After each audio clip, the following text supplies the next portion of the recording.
Yorana, soyez les bienvenus dans ce Flash Info de ce lundi 23 mars. Il est 16 h. C'est le Flash Info numéro 19 consacré au Covid-19, cette épidémie. Et pendant quelques minutes, nous allons faire le point sur l'actualité locale mais également internationale.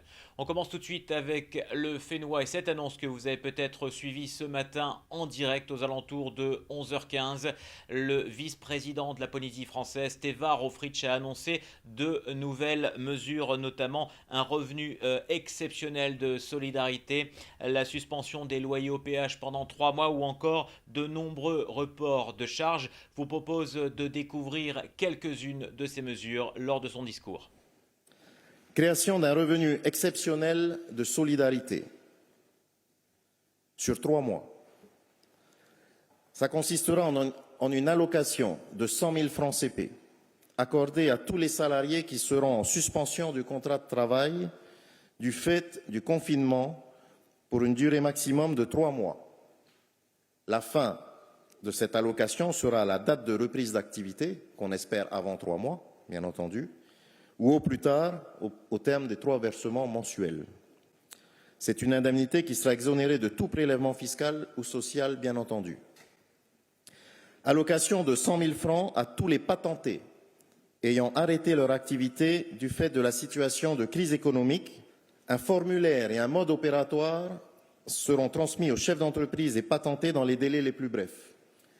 Il faut savoir que si 100% des salariés bénéficiaient du revenu exceptionnel de solidarité, ça nous coûte 8 milliards des salariés dépatentés, c'est 8 milliards par mois. Donc vous avez fait le calcul. Et je ne parle pas du financement des autres mesures. C'est aussi pour cela qu'on ne peut pas monter à 120 000 francs comme ça a été demandé par les partenaires sociaux. Tant que je n'ai pas, et je suis confiant, confirmation des montants au titre de la solidarité nationale, il me faut, en tant que ministre des Finances et à la demande du Président et du gouvernement, gérer avec les moyens dont nous disposons ici en Polynésie. Et c'est ce que nous vous proposons ce matin. C'est ce que nous avons décidé ce matin. On essaye déjà, nous, de mobiliser tout ce qu'on peut chez nous en Polynésie. Dès lors que l'État pourra nous confirmer ou des lignes de trésorerie supplémentaires ou des dotations, car nous avons exprimé tous nos besoins. Le Président a écrit dès la semaine dernière au Premier ministre, aux différents ministres des Finances, de l'Économie et aussi à la ministre des Outre-mer. Nous attendons les réponses. Mais on ne va pas rester sans rien faire tant que nous n'avons pas de réponse. Donc tout ce que vous avez pu entendre là, pour l'instant, c'est nous qui allons le financer. Il est nécessaire et il est d'une absolue nécessité que la crise dure le moins longtemps possible. Parce que, bien entendu, on ne pourra pas financer tout ça pendant des mois et des mois. Voilà, puis le plan complet, vous pourrez le retrouver sur le site internet de TNTV. Il est téléchargeable sur l'un de nos articles. N'hésitez pas à aller sur le www.tntv.pf.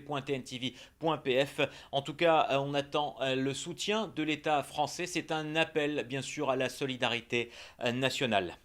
Au niveau du confinement, depuis ce samedi, vous l'avez certainement vu sur les routes, il y a quand même beaucoup de monde, des embouteillages du côté de la côte Est ce matin. Il y avait également des contrôles sur la côte Est avec les forces de l'ordre. Notre journaliste Thomas Chabrol a pu interviewer quelques personnes qui se rendaient au travail et qui lancent un appel. Les gens qui travaillent, ça c'est pas grave, mais les gens qui ne travaillent pas, qui respectent, ça pour moi... Quand on dit rester à la maison, maintenant, il faut rester à la maison. Hein. Faut pas faire le con sur la route. Des fois, les Tahitiens sont têtus. Ils ne veulent pas écouter. Il faut avoir la tête. La loi était qu'on soit confiné à la maison, mais j'étais surprise de voir autant de voitures quand même sur la route. Normalement, il doit y avoir moins de voitures la semaine, puisque la réglementation prend effet aujourd'hui. Et puis, voilà, je ne sais pas, jusqu'à là, il y a encore des voitures sur la route. Merci à Thomas Chabrol qu'on retrouvera dans un reportage un peu plus complet dans nos journaux télévisés ce soir sur ce confinement. Et puis, vous en avez certainement entendu parler dans différents médias ou sur les réseaux sociaux. Les Français, notamment le professeur Raoul du côté de Marseille, est sur la piste d'une médication pour le coronavirus avec le chloroquine. Je vous propose d'en écouter un peu plus avec ce reportage et cette interview du professeur Juvin du côté de la métropole avec les journalistes de TF1. Écoutez, pour que tout le monde comprenne, d'abord l'équipe de Marseille qui a développé ça, c'est une très bonne équipe. C'est une équipe qui est reconnue internationalement. Donc ce ne sont pas des gens qui tombent du ciel en disant tiens j'ai trouvé quelque chose, ce sont vraiment de très grands chercheurs. Et le professeur Raoult est une star dans cette affaire, c'est vraiment quelqu'un de très très bien. Deuxièmement, sur le médicament lui-même, c'est un très vieux médicament qu'on connaît bien, qui a quelques effets secondaires, c'est vrai, cardiaques, mais je rappelle quand même qu'on est face à une maladie qui tue. Alors, entre quelques effets secondaires qui existent mais qui sont rares, si le médicament est bien pris, et j'insiste là-dessus, il ne s'agit pas de le prendre comme un comprimé de Doliprane surtout, je dirais pourquoi pas. La difficulté, quelle est-elle pour que les gens comprennent bien? C'est qu'il y a des études chinoises qui prétendent qu'il y a eu un effet, mais on n'arrive pas à en avoir une bonne lecture, on ne sait pas très bien ce qu'ils ont fait. Et il y a eu un travail réel qui a été fait par le professeur Raoult il y a quelques jours, qu'il a publié et qui montre que quand on associe cette molécule contre le paludisme, en réalité ce n'est pas tout à fait celle-ci, c'est un dérivé, mais peu importe, avec un antibiotique, on obtient une diminution de l'excrétion du virus par les patients. Et donc c'est très prometteur. Ce n'est pas la preuve que ça marche, parce que quand vous mesurez une excrétion de virus, vous ne mesurez pas une guérison, mais c'est très prometteur. Donc ça serait idiot de ne pas la tester, de ne pas l'essayer, de ne pas l'inclure rapidement dans un essai clinique. Et il faut absolument qu'on sache si oui ou non on l'utilise, et il faut qu'on le sache dans les prochains jours. J'ajoute qu'il y a un problème supplémentaire, c'est qu'à partir du moment où on commence à se poser la question, il va y avoir une question industrielle. Il faut que le médicament, le Plaquenil, soit fabriqué massivement. Et massivement, parce que vous comprenez bien que si on montrait que ça marchait, eh bien tout le monde se jetterait dessus dans le monde entier.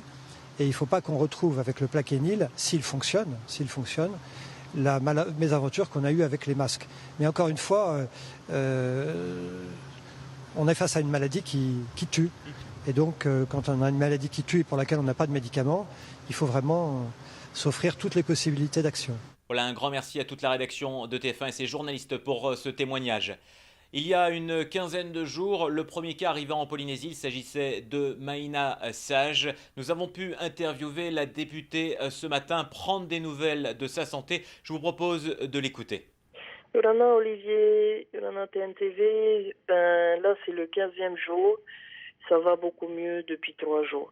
Voilà, en bonne voie de guérison. Comment s'est passé justement ces 13 premiers jours, si c'était difficile? Beaucoup de fièvre, j'imagine? Disons qu'il y a eu des pics, il y a eu 5 jours en tout, entre le 3e au 8e jour, où ça a été le cœur, on va dire, ça a été le pic pour moi, avec effectivement beaucoup de fièvre, des courbatures. Un peu comme une dingue, j'étais très fatiguée, la tension a baissé, tout ça. Les maux de tête, voilà, c'était très aléatoire, ça montait, ça redescendait, etc. Voilà, mon compagnon aussi, ça a été un peu le même profil, mais heureusement, on n'a pas eu de problème respiratoire, c'est le plus important. C'est stable maintenant, je ne prends plus de Doliprane, voilà, on surveille toujours notre température, ça va beaucoup mieux. Et nous sommes rassurés de savoir que tu vas bien. Et le moral, le fait de rester confiné, comment va-t-il? C'est sûr que c'est évident, je pense, pour personne, mais bon, on est très occupés. J'ai repris le télétravail pour essayer d'apporter aussi ma petite pierre, essayer de soutenir à fond notre pays, que je voulais remercier aussi au passage l'État, les services, remercier surtout le personnel médical, tous ceux qui, eux, continuent à travailler pour nous. Donc, on n'a pas le droit aussi de se plaindre et de ne pas avoir le moral. Au contraire, je me sens aussi l'envie d'apporter, d'aider un maximum comme à la hauteur de ce que je peux faire. Et puis suivre tous nos contacts, on est surtout soulagé de ça avec mon compagnon, c'est que mais aujourd'hui où je vous parle, tous nos contacts sont restés négatifs et sont en bonne santé aujourd'hui. C'est le plus important aussi pour nous et on continue à aider les gens comme on peut, ceux qui nous contactent, qui ont besoin de conseils, d'infos ou qui ont des problèmes, qui sont coincés à l'étranger. Enfin bref, on essaie d'intervenir comme on peut avec nos petits moyens. On souhaite bien sûr à Maïna un prompt rétablissement pour les jours à venir. Le coronavirus fait énormément de dégâts et nouveau record malheureux hier du côté de la métropole avec 186 décès en moins de 24 heures, ce qui porte le total à 860 décès. Je vous propose de voir ce graphique avec quelques nations qui y sont représentées et le nombre cumulé de diagnostics avec une sélection de pays. Vous le voyez, la France en bleu réussit à tamiser sa courbe, mais regardez l'Italie, comment elle est partie très très haut avec 59 000 cas. Et surtout, depuis quelques jours, les États-Unis, avec le graphique noir, 33 546 cas, alors que la Corée du Sud réussit à maîtriser le nombre de cas dans son pays. On parlait des États-Unis, du nombre de cas. Justement, on va partir en Californie à présent avec l'un des principaux foyers du Covid-19 aux États-Unis, la Californie. On essaie de prendre les devants pour ne pas être dépassé de cette pandémie. Donald Trump a d'ailleurs accepté d'envoyer un bâtiment militaire, un navire hôpital pour faire face à la pénurie des lits d'hôpitaux. Le Mercy que vous voyez en image, c'est le nom de ce navire qui accostera dans quelques jours au port de Los Angeles où il restera le temps qu'il faut. À Los Angeles, nous retrouvons Ramzi Malouki. Ces mesures sont préventives, Ramzi. Oui, Olivier, même discours de la part du gouverneur de Californie et du maire de Los Angeles. Si on n'agit pas maintenant, on sera dépassé, comme tu le disais, dans quelques semaines. Le maire de Los Angeles qui vient d'annoncer que les écoles et les universités resteraient fermées jusqu'au 1er mai, ce qui oblige les élèves et les étudiants à se tourner vers les cours à distance. Alors, il y a une bonne nouvelle, c'est cet opérateur téléphonique américain qui s'appelle Verizon et qui met à la disposition gratuitement Internet à tous ceux qui continuent d'étudier parce que l'espoir ne meurt jamais. Et on assiste immédiatement à de belles choses comme, regardez, la chorale d'un lycée qui répète via visioconférence, c'est magnifique, c'est Over the Rainbow, le tube mondial chanté entre autres par le hawaïen Israel Kamakawiwo Ole. Je vous laisse écouter.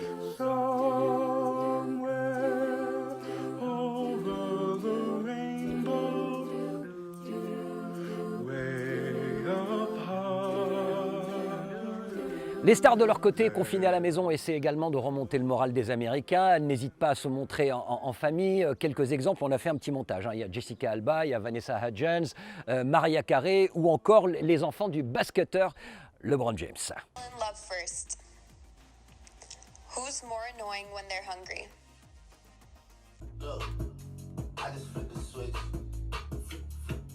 I don't know nobody else. Guys, no question about it. We gon' ride away. We hit that.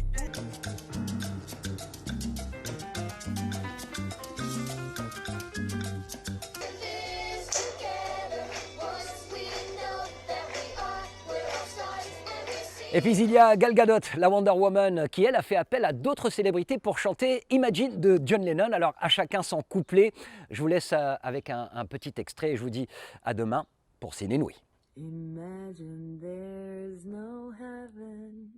It's easy if you try. No hell below us. Above us only sky. Imagine all the people living for today. Voilà, imagine une bien belle chanson. Et puis Ramzi Malouki qu'on retrouvera dans son émission Ciné Nouilles, puisque nous avons choisi bien sûr pendant cette période de continuer à vous donner un petit peu d'évasion. L'évasion, il en est question avec le hashtag Faré Lifestyle. Certains chanteurs du Fénois et groupes locaux comme Eono s'y sont lancés aujourd'hui. On voit cette belle petite chanson avec Memories. Et puis que vous soyez en Polynésie ou à l'international, on vous souhaite un grand faituito. Et cette chanson est pour vous. Maururo. Everybody hurts sometimes, everybody hurts someday, but everything gon' be alright. Go and raise a glass and say, here's to the ones that we got. Cheers to the wish you were here, but you're not, cause the dreams bring back all the memories of everything we've been through. Toast to the ones here today, toast to the ones that we lost on the way, cause the dreams bring back all the memories. Bring back memories, bring back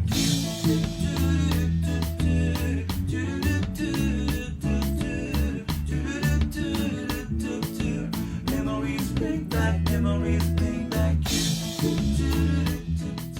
Voilà, encore un merci à Eono pour ce joli morceau, cet extrait en tout cas que nous avons diffusé. N'hésitez pas à poster vos vidéos avec le hashtag FareLifestyle.